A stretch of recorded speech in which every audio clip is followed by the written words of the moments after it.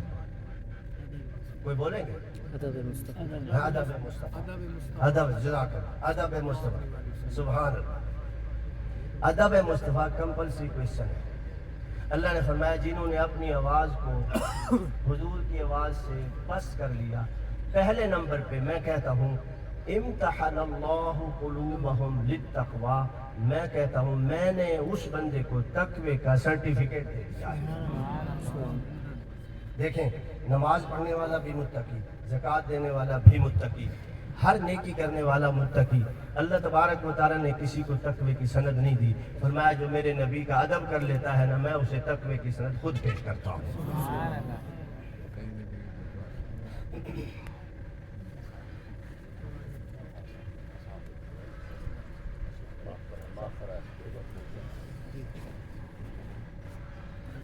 دروشی پڑھیے. اللهم صل على سيدنا آل سیدنا و مولانا محمد و بارک وسلم وسلم. تقوی کی سند دے دی ہے. قرآن مجید کا ترجمہ جو حضور کے ادب کے پیپر میں تقوی کا سوال ادب کا سوال صحیح طریقے سے حل کر لیتا ہے اللہ اسے دیتا کیا ہے. اللہ اسے جو حضور کا با ادب ہے حضور صلی اللہ علیہ وسلم کی شان میں کسی اعتبار سے گستاخی نہیں کرتا. اللہ نے فرمایا کوئی اسے متقی کہے نہ کہے میں خدا اسے متقی کہتا ہوں. ہم کہتے ہیں نا نماز روزہ کہتے ہیں بڑا متقی پرہیزگار ہے نمازی اور متقی ہے. لیکن اللہ تعالیٰ نے کس کو متقی کہا ہے؟ جو حضور کا ادب کر جاتا ہے. اچھا ادب کر جاتا ہے نا اس کے بعد دیکھیں پہلے ترجمہ سنیں تاکہ میری تقریر میں جو کہنا چاہتا ہوں آپ میرے ساتھ ساتھ رہیں. وہ تقوی میں کامیاب ہو گیا. فرمایا لہم مغفرۃ و اجر عظیم. جس کو تقوی کی سند مل گئی ہے اللہ فرماتے ہیں ان کے لیے گناہوں کی بخشش ہے. ان کے لیے گناہوں کی بخشش ہے. میں پھر واپس آتا ہوں. غلطیاں ہو جاتی ہیں ہم معافیاں مانگتے ہیں. اللہ نے کیا فرمایا؟ اللہ نے فرمایا اگر کسی سے غلطی ہوگی میری نافرمانی ہو گناہ کر بیٹھا ہے لیکن حضور کا بے ادب نہیں ہے تو اگر وہ معافی نہ بھی مانگے نا ادب کی وجہ سے میں خود اسے مغفرت کی آفر کرتا ہوں. سبحان اللہ سبحان اللہ. غور کریں وہ تقوی میں ادب میں کامیاب ہو گیا. اللہ نے فرمایا وہ متقی ہے. اس کے لیے کیا ہے؟ بخشش. یعنی ہر گناہ گار اپنے گناہوں کی بخشش مانگتا ہے. لیکن اگر کسی کو حضور کا ادب نصیب ہے غلطیاں اس سے ہو گئی ہیں اور بہت ساری غلطیاں ہوئی ہیں لیکن وہ معافی نہیں مانگ سکا سستی سمجھ لو. اسے کبھی شرمندگی نہیں ہوئی کبھی گناہوں کا احساس نہیں ہوا لیکن بے ادب نہیں ہے تو اللہ نے فرمایا اس کا میرے نبی کے بارے میں ادب ہی اتنا بلند ہے کہ جب میرے پاس آئے گا میں حضور کے ادب کی وجہ سے خود معاف کر دوں گا. خود معاف کر دوں. لہم ان کے لیے مغفرت ہے رب کی طرف سے. آگے فرمایا وہ اجر عظیم اور اجر عظیم ہے. اس کے لیے جو با ادب ہے مغفرت بھی ہے اور اجر عظیم بھی ہے. اب آپ دیکھیں جب غلطی ہو جائے نا بندہ ڈگریڈ ہو جاتا ہے پاس ہو جاتا ہے لیکن اس کا گریڈ اچھا نہیں ہوتا اس کی ڈویژن نہیں ہوتی بس پاس ہی ہوتا ہے. اللہ نے فرمایا نہیں میری بارگاہ میں ایسا نہیں ہے. جو میرے نبی کا با ادب ہے جس نے میرے نبی کی بے ادبی نہیں کی غلطیوں کی وجہ سے وہ ڈی گریڈ ہوگا اس کے درجات میں کمی آئے گی. لیکن سنو میں صرف گناہ معاف نہیں کروں گا اجر عظیم جو ڈی گریڈ ہوا ہے اس کی گریڈیشن اس کے درجات میں بھی ترقی عطا کر دوں گا. اللہ کی شان. حضور کے ادب کے حوالے سے میں نے آپ کی بارگاہ میں آپ کے سامنے یہ آیات رکھی ہیں. خلاصہ گفتگو یہ ہے مومنو جہاں بھی رہو جس جگہ رہو جیسے رہو بس یہ رب سے دعا مانگتے رہو کہ حضور کی کہیں بے ادبی اور گستاخی نہ ہو. دیکھو لوگ توحید بچاتے ہیں بے ادبیاں کر جاتے ہیں. ان کی توحید بھی نہیں بچتی ان کی نمازیں بھی نہیں بچتی ان کے ایمان نہیں بچتے. اور ایک وہ آدمی جو بھولا والا سادہ سودہ ان پڑھ اور ہم کہہ سکتے ہیں کہ پرلے درجے کا چھوٹا سا مومن ہے لیکن کبھی حضور کی بے ادبی نہیں کرتا تو اللہ کی بار نگاہ میں اس کی شان اس عالم سے زیادہ ہے جو عالم تو ہے بے ادب اور گستاخ ہے. اللہ تعالی ہمیں حضور کا ادب نصیب کرے. قرآنی 3 آیتیں آپ کی خدمت